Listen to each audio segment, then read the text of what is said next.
Cari metode yang paling tepat, bukan yang paling cepat dan paling mudah.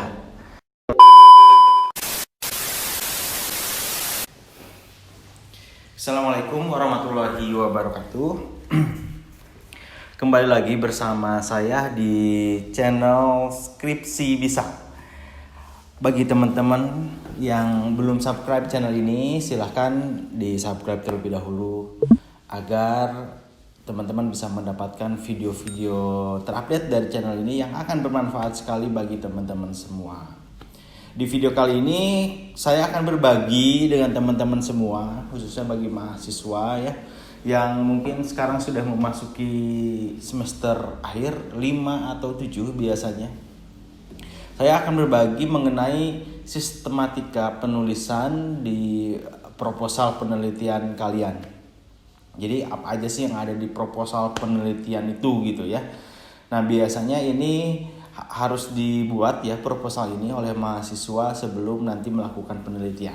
Ada yang diseminarkan dulu, seminar proposal penelitian, ada juga yang tidak ya.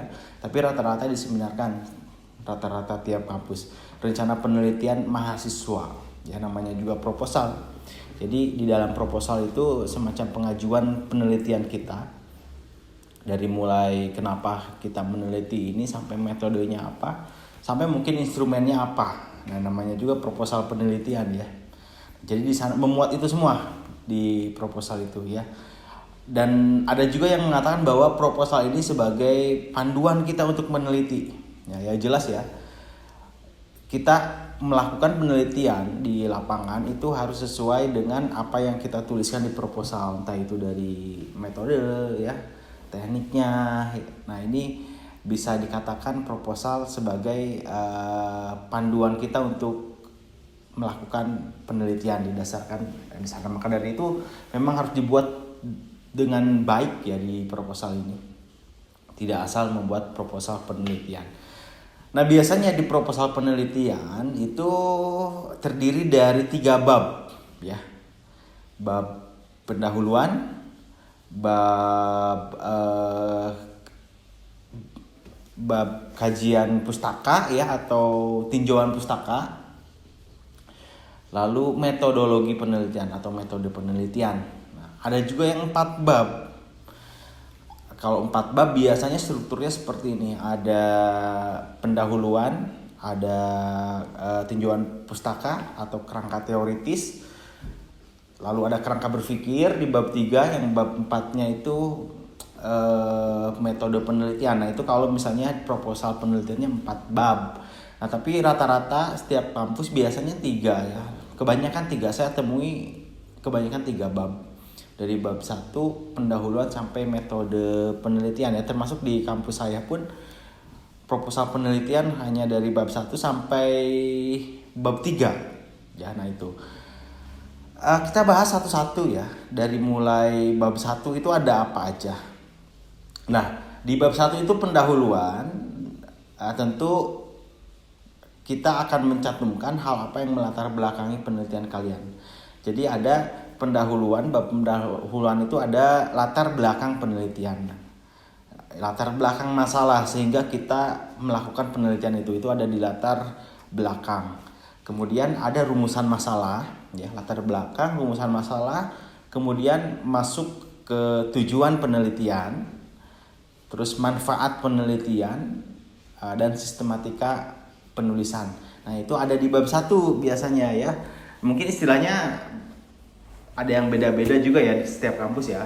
Tapi rata-rata akan begitu ya, secara umum akan begitu. Itu di bab 1. Saya rasa di bab 1 yang paling itu ya, yang paling sulit, khususnya di latar belakang. Proses penentuan masalah, mencari data terkait masalah yang menjadi satu gap penelitian. Saya rasa itu yang paling tersulit sih. Nah, kemudian setelah bab 1 sampai dengan manfaat ya, manfaat teoritis, manfaat praktis penelitian ini akan bagaimana gitu ya. Kemudian masuk ke bab 2 itu tinjauan pustaka. Nah, ini tinjauan pustaka ini teori-teori yang melandasi dari variabel-variabel penelitian kita. Kalau misalnya yang kita bahas, yang kita teliti ada 3 variabel, artinya ada teori-teori terkait variabel itu ya. Makin banyak variabel ya makin banyak landasan teori. Di tinjauan pustaka ini ada beberapa bagian biasanya. Pertama ada landasan teori ya. Tinjauan pustaka itu ada landasan teori. Di sana teori-teori yang melandasi variabel kita. Tentu menurut ahli ya. Struktur di landasan teori itu biasanya dari grand theory sampai ke applied theory. Ya, applied theory ini adalah variabel, ya variabelnya itu akan ada di landasan teori sampai kita menentukan dimensi indikator dari variabel-variabel itu. Kalau misalnya teknik yang kita ukur adalah kuantitatif ya, melakukan pengukuran dari variabel itu. Nah itu ada di landasan teori dari mulai grand theory sampai applied theory. Kemudian setelah landasan teori kita cantumkan juga penelitian terdahulu ya. Di sini referensi kita dari penelitian terdahulu akan dimasukkan di bagian tinjauan pustaka ya. Penelitian terdahulu biasanya kita buatkan tabel ya, nama peneliti, judul peneliti, metodenya, hasilnya apa, baru kita bahas tuh ya. Nah itu di penelitian terdahulu. Bisa kita cari dari artikel-artikel biasanya ya, artikel-artikel ilmiah, artikel penelitian dari jurnal-jurnal, baik itu nasional atau internasional, kita kumpulkan penelitian terdahulu kita. Kemudian setelah itu ada kerangka berpikir ya, kerangka berpikir, model analisis dan hipotesis. Nah ini ada biasanya di tinjauan pustaka. Kita buat kerangka berpikir, alur berpikir kita berdasarkan dari teori-teori dan penelitian terdahulu yang sudah kita cantumkan. Jadi berdasarkan itu kita bangun sebuah kerangka berpikir ya. Biasanya kalau kita cari hubungan antara variabel di skripsi kita akan kait-kaitkan tuh hubungannya seperti apa, pengaruhnya seperti apa, sehingga membentuk satu kerangka berpikir kita ya. Kalau nggak salah saya sudah pernah buat video membahas kerangka berpikir ya, nanti mungkin bisa dicek oleh teman-teman semua di videonya. Nah, model analisis kita gambarkan sebuah model penelitian kita seperti apa dan hipotesisnya bagaimana. Nah, itu biasanya di tinjauan pustaka ya, bagian-bagian tinjauan pustaka. Nah, lalu ada bab 3, metode penelitian. Nah, metode penelitian ini adalah teknik penelitian yang akan kita pakai di rencana penelitian kita ya. Dari mulai metodenya apa, jenis dan desain penelitiannya seperti apa gitu ya. Kemudian lokasi penelitian bagaimana, objek yang diteliti, unit analisisnya apa gitu ya. Objek, unit analisis kita sebutkan di sana, populasinya siapa, lalu kalau misalnya kita ambil sampling, tekniknya seperti apa, kalau kita melakukan pengukuran sampel, tekniknya pun apa, apakah menggunakan Slovin atau apa seperti itu ya.